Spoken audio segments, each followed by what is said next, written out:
All right, Andrew, welcome to the Man Talk Show. How are you doing today? I'm doing well, Connor. How are you doing?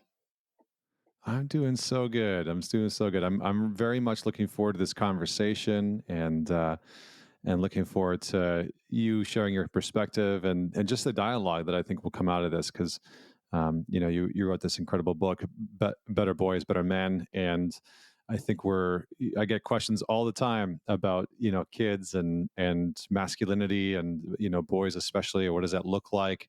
How do some of the stereotypes fit in? And so I think we're going to have a great conversation. But we need to Absolutely. start. We need to start with you, my friend.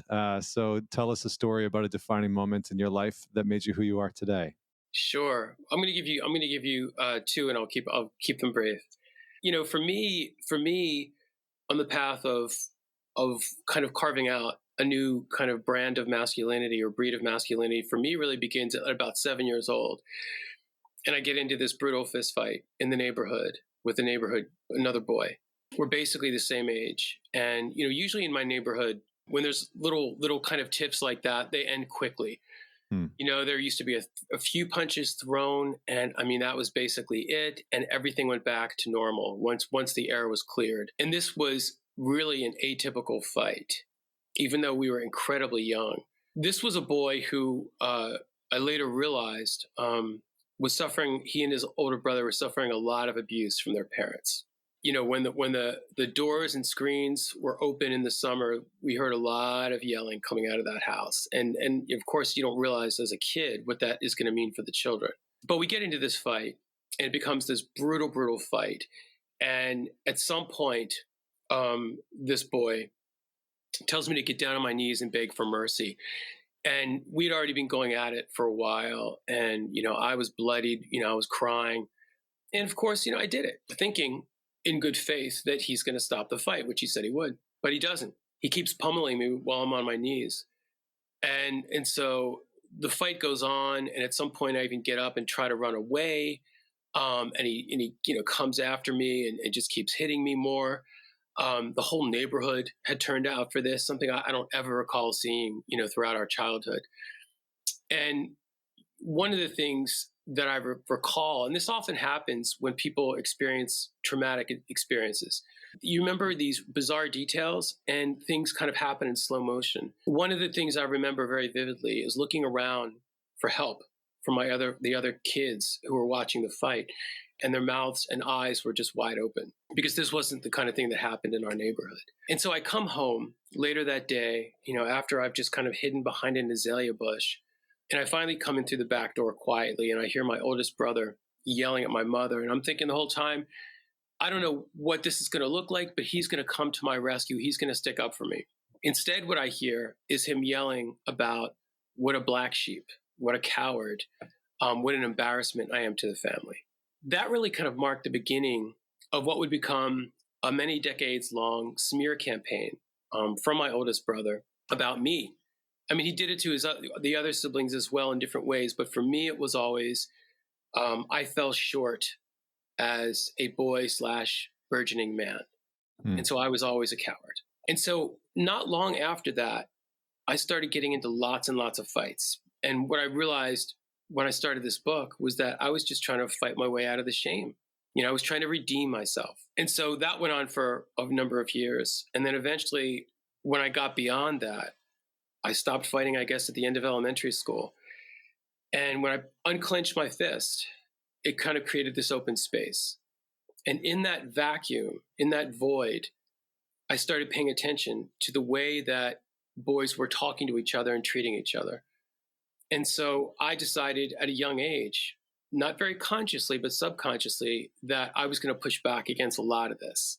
Hmm. And so it really kind of became my own little crusade that went on for decades well into adulthood. So fast forward, this is the second kind of reckoning for me. My wife gives birth to a son. And so that opened up lots and lots of dissonance for me. On the one hand, of course, I'm excited and elated to be a parent. And on the other hand, I'm terrified when I realize it's a son. Hmm. Because I've been on my own little pitched battle for decades now, and it was always my fight.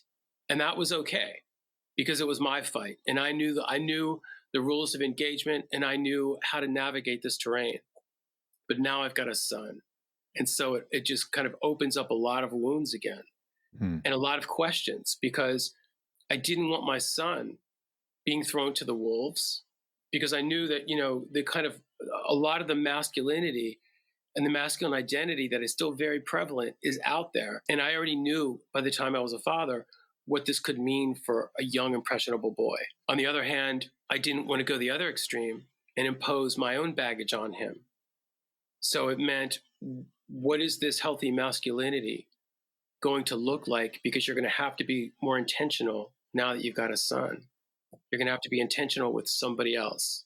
Yeah, I think it's like a bit of a quagmire conundrum that most men face when they have a son is how much am I going to exemplify my version of what a man is or what is masculine and what's not. And I think that, in previous generations, that was very blatant, very apparent. I think a lot of men really defined in sometimes very strict fashions what masculinity was and what was okay and what was not. But I also think that in some ways, male culture, and it'd be interesting to get your perspective on this, but in male culture, we very much organize ourselves through often competitive means, like through forms of communicative competition, stacking each other up physically. And I'm curious to get your perspective on how that fits into this, as you call the changing face of masculinity, which I do think masculinity is changing radically, and there's many outside perspectives on what it should look like, how it should be arranged. And it's a very interesting time. So I'm going to pause there and maybe let you address that question because I'm curious about Yeah. that. So, the point you bring up about competition is a really important one. And that's one of the things that in so many books that I've read on this topic, the idea of competition is never really touched. It's never really scrutinized in any really meaningful way. And that was Mm. when I set out to write my book, I knew that I was going to be looking very carefully at the role of competition amongst boys and then for men. And that's a really important factor, especially when it comes to boys and, yes, the ways they interact with each other, but even in friendships. When you talk about competition, it goes far beyond the obvious things of, well, I want to show, the group of friends that I'm in that I can get the hottest girlfriend, or that, look how jacked I am after, working out at the gym, and I'm more jacked than all my other friends. And I won't make them feel badly about it, but they can see, the difference when we're out walking around in the summer. The type of competition that's much more common, I mean, that's obviously common too. But the one that's even more, I think, subtle and can often be really insidious is that when a lot of guys are together, and the ways that they kind of interact and talk in ways that it's so common, it's just so pervasive. Most of us don't even think twice about it, but it's little things like little jabs and digs. And you're in a group together of a bunch of guys, and it's just, hey, I'm just busting your chops. I'm just ragging on you. This is the way we bond. All that really common stuff about the smallest of things. But those are forms of competition. Mm-hmm. And what it does ultimately, without most of us ever knowing it, is it teaches us a really important lesson about the guys we're friends with and about the ways that we relate to other men. And it's this: other guys might have my back in terms of my physical, my body safety, but guys don't have my back when it comes to my emotional safety. When it comes to my need to have emotional honesty and transparency and support back, most guys don't have my back. Mm. So that idea of competition is really important. And I lean into that one a lot in my book. And I talk about how what that really creates in so many of us is a very deep distrust of other guys, Mm. which is why so many boys that I interviewed from high school all the way up into men, well into adulthood, they all said the same thing. And I just hear this time and time and time over again. When I want to really open up to somebody, I go to a girlfriend, or I go to a female friend, or I go to a wife. And so often when guys would say, when I interviewed them for my book, and they would say, yeah, I do get emotional support from other guys. And I'd say, okay, what does that look like? Almost always it was advice and solutions. Hmm. but it wasn't emotional support. And then what they realized was when when we were really talking about a different kind of support, that's when they said, oh, yeah, I'll go to a girlfriend, I'll go to a female friend, or when they're older, I go to my wife. And that's a really insidious form of competition because it sets up a really important divisiveness amongst boys and men that we can only take our connection so far. Yeah, I mean, I think that this is a really important aspect because on the one hand, I appreciate competition. I'm like, I like team sports. I like being competitive. I like those kind of masculine drives. And at the same time, I think I really understand what you're saying because I talk about this a lot. I talk about being able to move our male friendships from a competitive standpoint to a challenge-based standpoint. Because Yeah, when we are not aware that we're competing with the other men in our lives, whether it's telling the conquest stories or telling the financial stories about how much we've made or the big bonus that we got or the deal that we closed, whatever that might look like, what ends up happening is that we other our friends, and when we're in competition with people, there's a natural tendency to, from what I've witnessed, want to withhold certain aspects of ourselves, of our nature, our fears, our worries, our insecurities, our weaknesses. Right? When you are competing with somebody, you do not want them to know your weaknesses. You want to hide those that's parts. right. And so I think what I hear you saying in some ways is that when we don't question, challenge, or become aware of the sort of insidious nature of this competition based friendship that most of us adopt, right? Most of us are born into socially. I would argue to some degree because I grew up in that environment as well.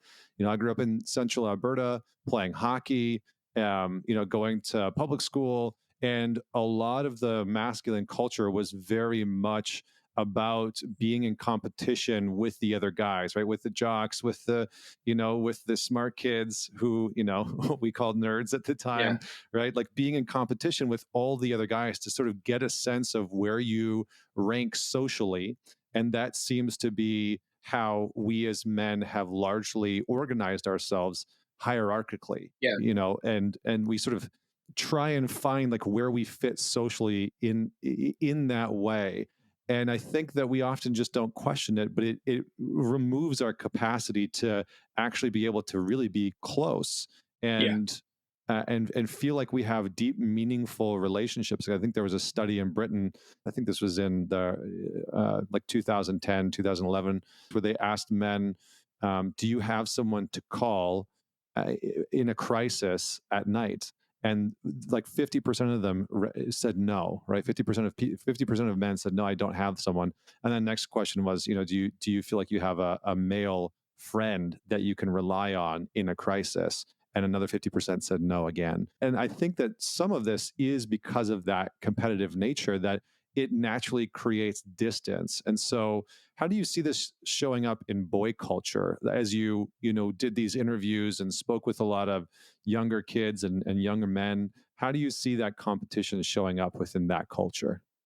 I mean, it's well and thriving. One of the things you hit on, Connor, a few minutes ago was the idea of the things that we share and don't share with our friends. And I came to come up with a term for that, and I call it targeted transparency. Because the things that as boys and men that we will share, that we feel vulnerable about with friends, are things that we're very intentional about. We won't share everything with our male friends because of the role of competition. And so if we have a close friend that we do feel like we can confide in, there are certain kinds of things we will share with them. And again, what we often get back almost always are solutions and problems. I mean, solutions and advice. And a lot of times we're fine with that. You know, with a lot of boys, you asked about boy culture.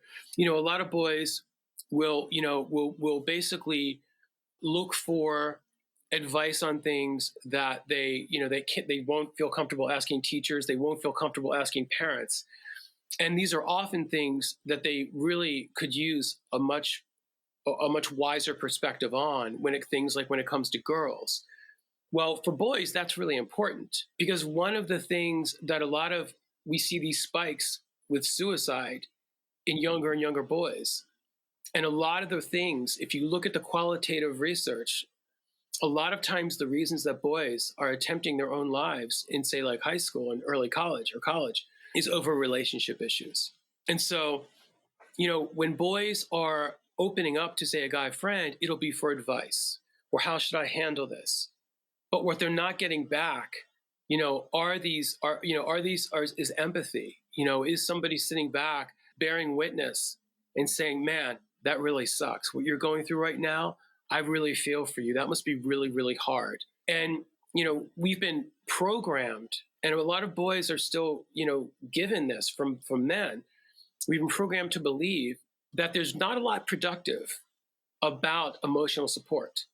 Advice and solutions are productive, and there are things that can help us move on our merry way. But if that's the case, if they're so productive, and I would sometimes say, to not so much to the younger boys, but older boys and younger men, well, if that's all you need, how's that working for you? It can't be working that great because you keep going to, girlfriends and female friends and getting the support that you say that you still need. So why not get that from your male friends? And so, of course, that's the $1 million question. So, boys, for all of the progress we're making in a lot of ways with healthy masculinity, with boys, for instance, and young men, one of the vestiges that they're still being handed down and they're still embracing because they're being fed it and because they're impressionable and it's not their job to think these things through, is the idea that to be a competent man, you still are expected to handle things on your own. And that if you do have to go to friends for help, already there's a feeling of I'm failing in some ways by having to go to a friend for advice or solutions. But at least I don't have to go to somebody older than me because then I'm really screwing it up. At least It's almost I can lean on a buddy and just have like very specific things that are safe for me to ask him. But there's other things that I can't go and bring up, like my fears, like my sadness, like my grief, like my confusion and frustration.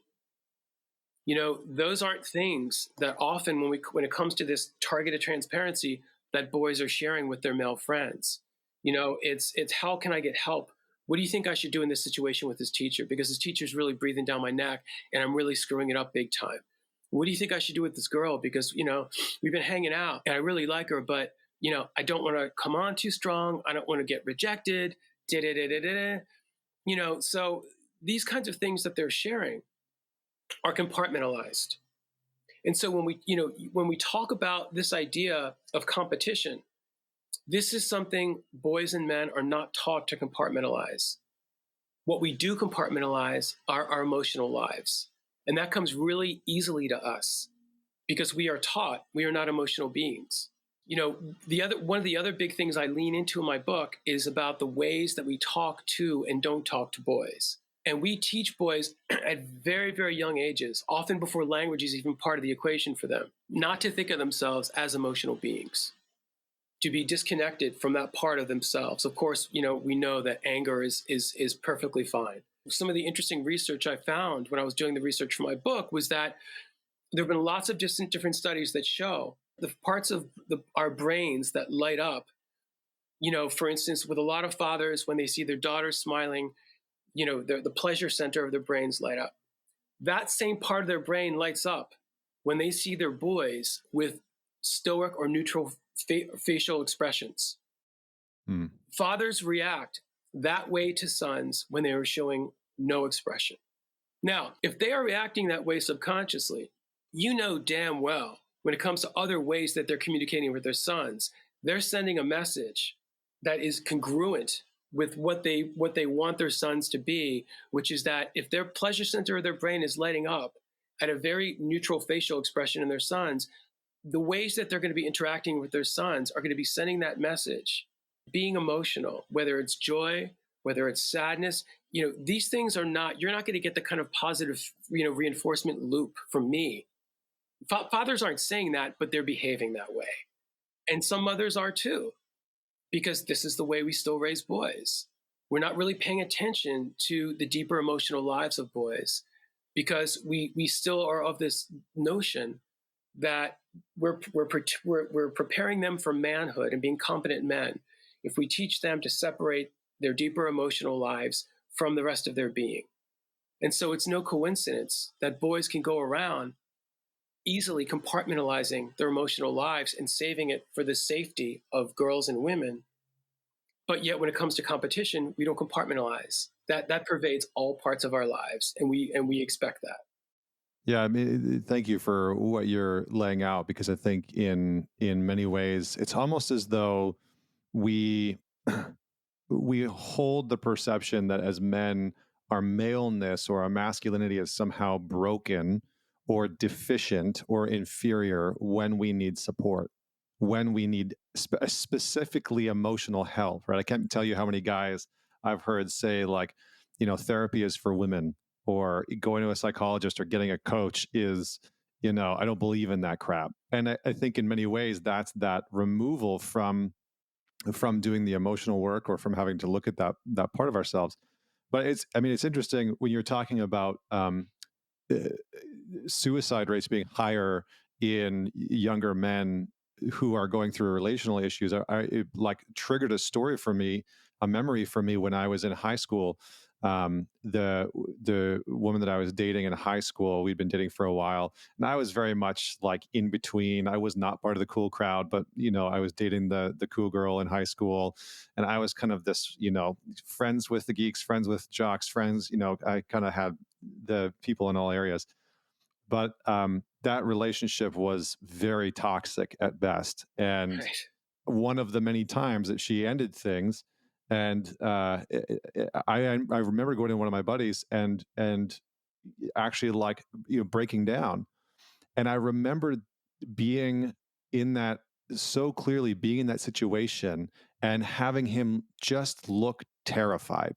Like he had no fucking clue what to do. He couldn't give advice because here I am, Damn like I was straight. very much the leader of the pack, the leader of my friends, and here I was, you just like, a little broken, heartbroken for sure. And he just didn't know what to do at all. And he just didn't say a thing. And he's like, "Yeah, it sucks. Don't know what to tell you, man." Right, right, right. Like, do you want, and then literally said, "Do you want to go get fucked up?" Like, and that was his response, right? Want to go get fucked up? Want to get There drunk? it is. And and so that was the method, but that method carries on for a very long time, right? Of we'll just drink it off or smoke it off, or go hook up with some other woman and bang it out and you'll feel better. And so I think what I hear you saying is that the sort of changing face of masculinity within our culture is allowing for emotional competency and emotional literacy to actually enter into the fold, because I think that we've actually done a disservice to the Stoics in some way, right? It's not that the Stoics were emotionally numbed out. The Stoics were actually very aware of emotions as a specific part of the human experience. It's simply that they interacted with those emotions. They actually had a very high, in my perspective, a very high level of emotional intelligence. And it's part of what they talked about. They just didn't allow themselves to be swept away in the sort of tidal wave of emotions that can often happen, the sort of intensity of emotions. So Sure. what's your perspective on that? Because I know you talk a lot about the changing face of masculinity. How is emotional intelligence entering into the fold? And how do we actually start to speak to our kids, whether it's changing the language, interacting with them differently, to have our boys know that emotional intelligence is an important aspect of a man's life? What does that look like? Well, so I just, if you don't mind, I want to address one part about what you Please. talked about with the Stoics, and I'll definitely get to Yeah. that. Absolutely. I have to come out and say this, and I feel like I should. I often try to say it, when I do interviews, is that, when I'm kind of up here preaching for the importance of emotional honesty and because it leads to emotional resiliency, it's not, a lot of times because our culture is so hyper competitive. And the more hyper competitive and individualistic, the more individualistic and competitive a culture is, the more you're going to have that disengagement from what appears to be anything that makes you vulnerable. And so what happens is that when people are scared, when they hear anything that goes against, that goes against what they believe, they tend to think, okay, well, this person's coming from the other extreme. So when I'm talking about this importance of learning how to integrate the deeper, richer emotions of the human experience for all boys and men, I'm not saying, that boys and men need to be going around like raw nerves, just, weeping and screaming to the mountains every chance they get. It's nothing like that at all. It speaks to that idea of what you're talking about, with a more fully evolved, fully realized, emotional completeness, where you pick and choose and know when to disclose and when not to disclose. That's a type of maturity and a type of practice that it takes a lot of time and work, and it's got to be very intentional. And that's what I'm really talking about. But what we've got to do is we've got to get boys at a place. Boys won't grow into men who are walking around, just being, raw nerves all the time. If we, and this gets into the next part of your question, if we teach them, a type of comfort level with their emotions, and we normalize them, so that as they get older, they will have a much stronger, clearer sense of how their emotional lives, are an integral part of who they are. And it's something to embrace, not fear. And that it's something that they can learn to get control over, because that's the path of emotional resiliency. So I just wanted to really kind of, lay that out, Connor, because I feel like a lot of people, when they hear me say things about the importance of, teaching boys and young men emotional honesty, they think, oh my God, he's basically trying to throw a wrench in everything. The wrench I'm trying to throw in is about changing the way that we look at, our access to integrate and process our deeper emotional lives, because we give girls and women, they've got carte blanche. And you know what? They're doing great. A lot of girls and women out there are doing extremely well, and it's about time that we've helped them get to that point. Not so with boys. Boys don't have the same emotional resiliency. And I talk about that a lot in my book, because there's been a lot of important research out there on this that goes back a few decades that finds that, boys need more scaffolding. They need more support. If you talk to a lot of preschool teachers, even up through early elementary school, and you say to them, who's more likely to break down and cry during class when they get frustrated, not because somebody's calling them a name on the playground, but when they're having a hard time in the classroom, almost always it is the boys. They're the ones who are there's a lack of emotional resiliency that girls have, and this kind of inner scaffolding that girls have at younger ages. I mean, we can talk about the why, but that's another conversation. But this is something that boys that occurs with boys. And one of the things about the way that we've taught them to kind of not really betray that, so anybody can make fun of them, is that we teach them, okay, part of this traditional normative masculinity is about being in control of yourself. Part of it is not letting everybody seeing that you're sweat. Well, that's all well and good, but if it's detaching you from your deeper emotional life, then being that kind of that kind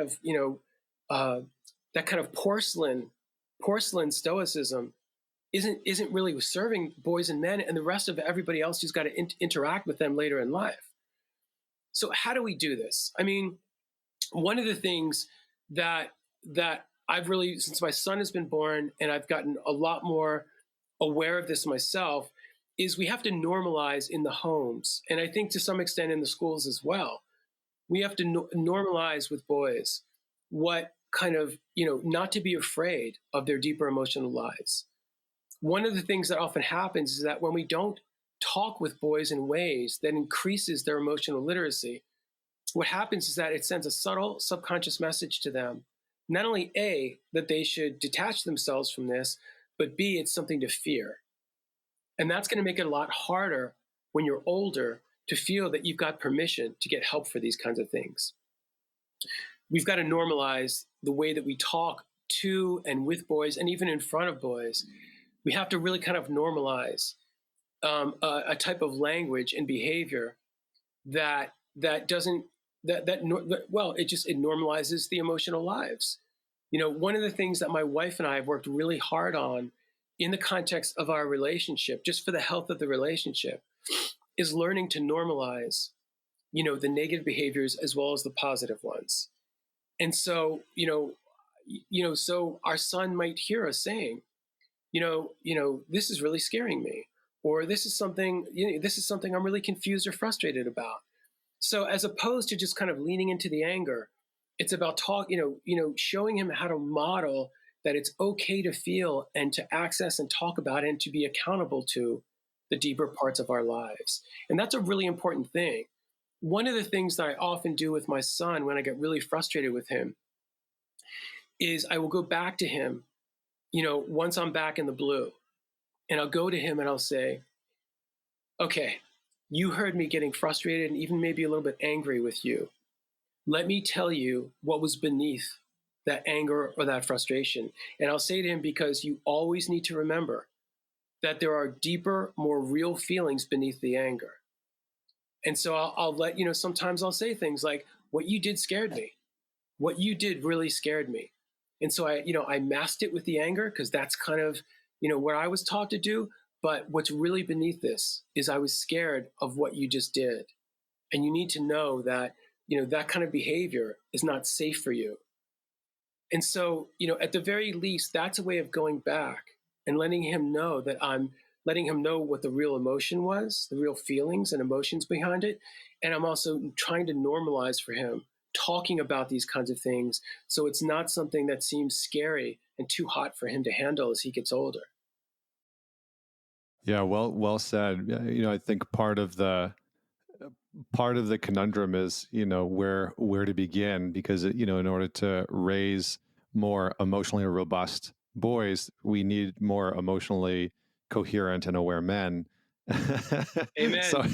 Amen, it's like brother. a little bit of a catch It 22 is. in some ways. But I think I think it's becoming much more prevalent in our culture and our society that men are having these conversations more and more. I certainly have noticed a massive influx, even within, although it's a small subset within my business, within my organization, of men, really pouring in and starting to ask these questions. How do I have this conversation with my son? And it's like, well, how do you have this conversation with you first? What does that look like? Maybe you haven't taught yourself the thing that you're trying to teach your kid. That's And right. and so the onus is on us as fathers. And I had a gentleman named Stephen Jenkinson on the show recently, and he talked about the sort of etymology of the word patriarchy being patros, father, and archy, to uphold. And I think in many ways, what I hear you describing is that act, in some ways, of the act of um, the father taking ownership, you taking ownership over your emotional competency. That's And right. anger is often a secondary emotion. It's often, comes after grief, sadness, fear, insecurity, something that's popped up. And I like the way that you presented that, because I think in it gives a very real and tangible example.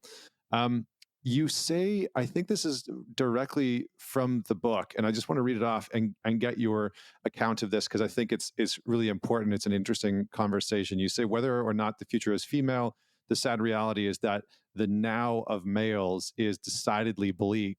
This is why it's time we start leaning into and learning from these emerging models of masculinity. If we don't, boys and men will continue to stagnate and fall behind, or worse. Can you just speak to that a little bit more? Because I feel like that's a very important sort of intersection to address. Absolutely. Sure. Yeah. So, one of the things that I was saying earlier, we have done a fantastic job as a culture of really empowering girls, as well we should, of empowering girls in many different ways in terms of, being encouraging them, if they have predilections for science and math, to be, really leaning into those directions, taking leadership positions, not being afraid, in the classroom to, be raising their hands and asking questions and taking the reins of conversations. Those are all fantastic things. But what's happened is that, we've often thought, and I can understand why, but it actually was erroneously, We often thought that boys were already empowered in these ways. And it really was kind of a paper tiger. What boys, because there really was, we really were not encouraging girls and young women to rise in the same ways that boys were already kind of occupying these spaces. What I've realized in the course of the researching my book is that, you know, the kind of power that a lot of boys and men were really holding was very much a paper tiger. And I think the kind of excelling and the kind of um, ascendancy that we're seeing from girls and women is not paper tiger. It's soul deep.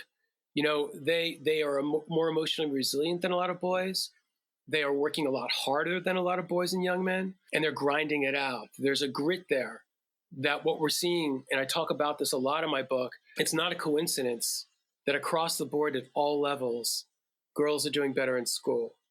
They're doing when they are assigned homework, they're doing the work. They're studying more. Their work ethic, all teachers will say this almost across the board, is stronger. They're not dropping out of school, at the end of high school. They're not dropping out of college when they're in college. Boys and young men are. They're much more likely to drop out of school, and they're less likely to go to college. And when they are in college, they're the ones who are far more likely to drop out.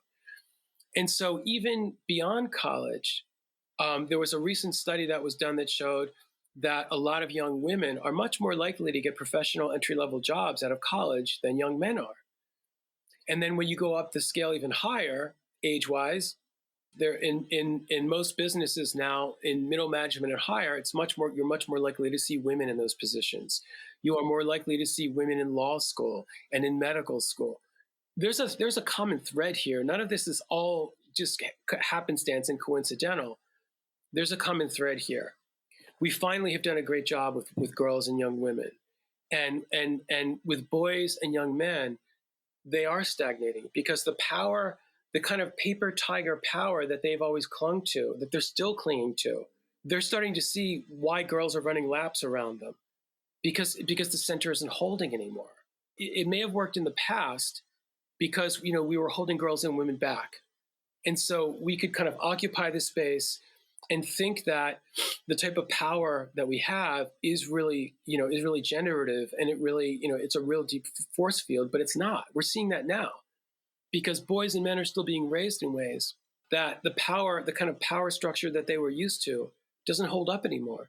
Because in classrooms and in workplaces and in boardrooms, what we're seeing is that the toolkit that was really needed to succeed today is different than the one that everybody else grew up with. This is not the same world that our fathers grew up in. The toolkit needed today is one that girls and young women feeds to their strengths. It's empathy, it's collaboration, it's strong communication skills. These are all the kinds of things, and self-awareness, that's an important one too. These are not things that we still encourage in boys. And so when these are all skills that are being expected and really championed in these different spaces and spheres that are public, boys are still at a loss because they're just not getting it, because we're really not encouraging that in them. Those are some of the ways that we're seeing this. And I don't think it's a coincidence, in addition to all those other areas, that we're seeing that the pandemic has really kind of pulled back the curtain on what I think was already there, which is this lack of emotional resiliency in boys and men. It's just exacerbating what already was there. It's just pulling back the curtain on a problem that already existed, and it's showing just how much more support boys and men need to really get a stronger sense of power that they need to survive in the 21st century. Because we're just seeing endless examples of glaring examples of ways that boys and men are just kind of falling off through the cracks. And I think the behavior speaks to that. I think that as we see a lot of the old kind of traditional masculinity, and a lot of young men and men who embrace that are digging in their heels, and they're kind of just planting that flag, and they're saying, we're not yielding any ground on this. That's really kind of a last stand. And I'm not saying that won't continue for some time, but it no longer is serving them. This is not the masculinity that is generative and that can be successful in the 21st century. You can cling to it, but you're going to be an outlier in terms of your success in the classroom, in the workplace, in relationships. Because a lot of women, and I've noticed this in conversations with millennial women, and to some extent probably Gen Z, is that they're saying, why should we settle, for these guys that are stunted? And that speaks to part of this too. It's this, it's they're stunted. We really need to re-examine the ways that we're really bringing boys along, if we're really going to prepare them for this new world so that they can thrive and survive. I really don't. I really think what's going to happen is, and I hate to say this, but I really don't think that we're seeing the tail end of this suicide epidemic. I really think it's. I hate to say this, but I think it's going to get worse for boys and young men. I really do. Yeah, yeah. I mean, I would agree with that. Just I've spoken to quite a few boys' schools, all boys schools, military schools, college prep schools, etc. And I do think that the world has changed to a degree where it's asking men to have a more robust inner ecosystem, where emotional intelligence is a very active part of it, because our world has become so interconnected that the sort of authoritarian style, hyper, somewhat misogynistic masculinity is not functional anymore. It may have functioned in certain ways in the past, and there's arguments for whether or not it was effective, Yeah, but yeah. That's a whole other but in conversation. yeah, there's a whole other conversation. But in today's society, it's non-functional because we are so interconnected through technology, through communities in a global sense. And yet, I think one of the biggest things that is plaguing men is isolation. Is that more so than ever, men are feeling alone with their own thoughts, alone with their own fears, alone with their own views of the world, alone with their own problems. That's taking a toll. And so, just to wrap things up here, because we're almost out of time, I do want you to touch on, how do I describe this? Sort of like the darker impact of the old style of sort of American masculinity that we see, creating things like incels and leading to mass shootings. I think 9 out of every 10 days there's a mass shooting in America, and that, as a Canadian, first off, just baffles the hell out of me that's happening. I But it's know. I know. predominantly men, right? It's white men Yeah. predominantly. And so I'm just hoping that you can just add your perspective to this, because I know you touch on it in the book as well. Yeah, absolutely. Yeah, I mean, this is those guys who are planting the flag. They're digging in their heels and they're saying, we're not changing. And there is some complexity behind this, because one of the things that has happened in the conversation over the past, I'd say, 10 years, increasingly since Me Too, there are a lot of white men out there who do feel, and these are not, these guys who are beholden to this rigid form of old school masculinity either, who do feel that, what, I just don't feel like I've got a place at the table at all. And so there is some complexity to this, because there is a little bit of truth to the idea that a lot of well-meaning, really, evolved men don't feel that, they can really, have a place at the table these days with the conversation. It's very true in the States, I think. Um, that said, a lot of these men that you talked about, younger men getting involved, a fellow Canadian of yours, Jordan Peterson, right? Mm-hmm. So there's a reason that a guy like Jordan Peterson is attracting a lot of young men in college and educated young men, because he is not as extreme, I feel, in any way, as a lot of these guys who are digging in and basically anti-feminist, racist. These guys are the extreme. They're they may be in this country, in the States, they still have a sizable population, unfortunately. But there's a reason that even amongst really thoughtful, better educated young men, that a guy like Jordan Peterson really, he literally and figuratively speaks to them. You know, we're at a time when we're being told that the toolkit you need really does not at all is not congruent with the one that you were given at a young age. It's not the one that you were taught you need to succeed. It's like a lot of guys feel like, wait a minute, the rules have been changed. The rules have been changed. And so when you've got more thoughtful guys, they will hopefully say, well, okay, well, there are things about a guy like Jordan Peterson that appeals to me. The idea about being accountable, about keeping, cleaning up your own house. Those are good messages, I think, for anybody. And a lot of young men do need that. But when it happens at the expense, of saying, well, it still puts men in opposition to women. That no good can come of that. But I think that there are a lot of men of all different, kind of educational and political stripes who feel that they're confused, they're frustrated, and they feel like they're really, that they're really not being allowed, let alone encouraged, to really have any say in the conversation. And I think to some extent that is still going on in some places. And so that said, we do also have, of course, that more virulent strain of old school masculinity that really doesn't want to let up. They do realize on some level, that they are not really part of where things are moving. They're trying to pull everything back, and that's a really, really important, not the reason, but one reason why a guy like Donald Trump, can have the base that he has, where they feel like we're going to go back to the America that we understood, that was familiar, that made sense to us. And that's also a form of masculinity that made sense to them. But they know on some level that it's not going to go back to the way it was. And there's very little they can do to drag it back. And so this is a way of kind of digging in your heels, and basically saying, no, I'm not moving forward with this. But the problem with that, of course, is that everybody else is leaving them behind.